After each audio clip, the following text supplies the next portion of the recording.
സത്യം പറഞ്ഞാ ഇന്ന് ഞാൻ നല്ല ഹാപ്പിയാണ് കേട്ടോ. ഇൻസ്റ്റാ കൊളാബും യൂട്യൂബ് ഏർണിങ്സും അല്ലാണ്ട് ഞാൻ വർക്ക് ചെയ്തിട്ട് ഞാൻ ഏൺ ചെയ്യുന്നത് ഇത് ഫസ്റ്റ് ടൈം ആണ്. അതുകൊണ്ട് തന്നെ ഫസ്റ്റ് സാലറിക്ക് എനിക്ക് വേണ്ടി എന്തെങ്കിലും വാങ്ങണം എന്നുള്ള എനിക്ക് നിർബന്ധമായിരുന്നു. ബാംഗ്ലൂർ വന്നിട്ടുള്ള ഫസ്റ്റ് ഷോപ്പിംഗ് വീഡിയോ ആണ് കേട്ടോ ഇത്. സത്യം പറഞ്ഞാൽ വേറെ ദിവസം സാവധാനത്തിൽ വന്ന് ഷോപ്പിംഗ് ചെയ്താൽ മതിയായിരുന്നു. എനിക്ക് ഉടനെ തന്നെ നൈറ്റ് ഡ്യൂട്ടി ഒക്കെ സ്റ്റാർട്ട് ചെയ്യുന്നത് കൊണ്ട് എനിക്ക് സ്ക്രബ് വേണമെന്ന് എനിക്ക് നിർബന്ധമായിരുന്നു. അപ്പൊ അത് വാങ്ങാൻ വേണ്ടിയിട്ടാണ് ഞാൻ മെയിൻലി വന്നത്. ഡിസ്ട്രിക്റ്റിലാണ് ഞാൻ സ്ക്രബ് വാങ്ങാൻ പോയിട്ടുണ്ടായത്. ഫസ്റ്റ് ഒരു നേവി ബ്ലൂ ട്രൈ ചെയ്തു. അത് എനിക്ക് ഇഷ്ടപ്പെട്ടിട്ടുണ്ടായിരുന്നു. പക്ഷെ സൈസ് ഇത്തിരി ലൂസ് ആയിരുന്നു. പിന്നെ ട്രൈ ചെയ്ത വയലറ്റും ബ്ലാക്ക് എനിക്ക് തീരെ ഇഷ്ടപ്പെട്ടിട്ടുണ്ടായിരുന്നില്ല. വേറെ ഷോപ്പൊന്നും എനിക്ക് അറിയാത്തത് കൊണ്ട് ഞാൻ കരുതി ആ ഒരു നേവി ബ്ലൂ വാങ്ങി ഓൾട്ടർ ചെയ്യാം. മെയിൻ ആയിട്ട് ഇന്ന് വാങ്ങാൻ ഉദ്ദേശിച്ച് വന്ന സാധനം കിട്ടി. ഇനാണ് എനിക്ക് വേണ്ടി കുട്ടി ഷോപ്പിംഗ്. ഡൽഹിയിലുള്ള സരോജിനി മാർക്കറ്റിന്റെ സ്ട്രീറ്റ് ഷോപ്പിംഗ് വ്ളോഗ്സ് ഒക്കെ കണ്ട് എനിക്ക് സ്ട്രീറ്റ് ഷോപ്പിംഗ് ഒത്തിരി ഇഷ്ടമാണ്. ബാംഗ്ലൂർ കുറെ സ്ട്രീറ്റ് ഷോപ്പിംഗ് ഏരിയ ഉണ്ടെന്ന് എന്റെ ചേച്ചിയും ഫ്രണ്ട്സ് ഒക്കെ പറഞ്ഞ് എനിക്ക് അറിയായിരുന്നു. അതുകൊണ്ട് തന്നെ സ്ക്രബ് വാങ്ങിച്ചിറങ്ങിയ ശേഷം തൊട്ടടുത്തുള്ള സ്ട്രീറ്റ് ഷോപ്പിംഗ് ഏരിയ ഏതാന്ന് നോക്കിയപ്പോ ചിക്പെറ്റ് കണ്ടു. അപ്പൊ പിന്നെ അവിടെ പോവാന്ന് കാര്യത്തോടെ അടുക്കുമ്പോഴാണല്ലോ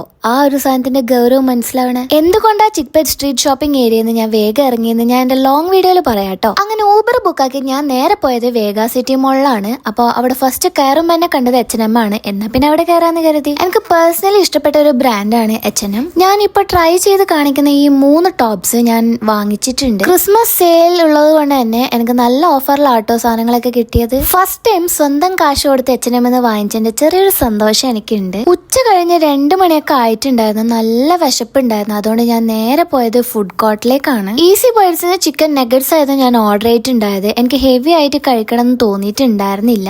അതുകൊണ്ട് തന്നെ കുറച്ച് ലൈറ്റ് ആയിട്ടാണ് ഞാൻ കഴിച്ചിട്ടുണ്ടായത്. ഫുഡ് കഴിച്ചിറങ്ങുമ്പോൾ ഇതേ മാക്സ് കണ്ടു. അപ്പൊ പിന്നെ ഒന്നും നോക്കിയില്ല, ജസ്റ്റ് ഒന്ന് കയറി ഇറങ്ങി. മോള് ഫുള്ളി എക്സ്പ്ലോർ ചെയ്യാൻ ഞാൻ നിന്നില്ല, കാരണം ലേറ്റ് ആയിട്ടുണ്ടായിരുന്നു. തിരിച്ച് റൂമിലോട്ട് പോയി. പോകുന്ന വഴിക്ക് കുറച്ച് സബ്സ്ക്രൈബേഴ്സിനെ കൂടി കണ്ടിട്ടുണ്ടായിരുന്നു. I was so happy. ഇതിന്റെ ഫുൾ വീഡിയോ യൂട്യൂബ് ചാനൽ ഉടനെ വരുന്നതായിരിക്കും. ബൈ.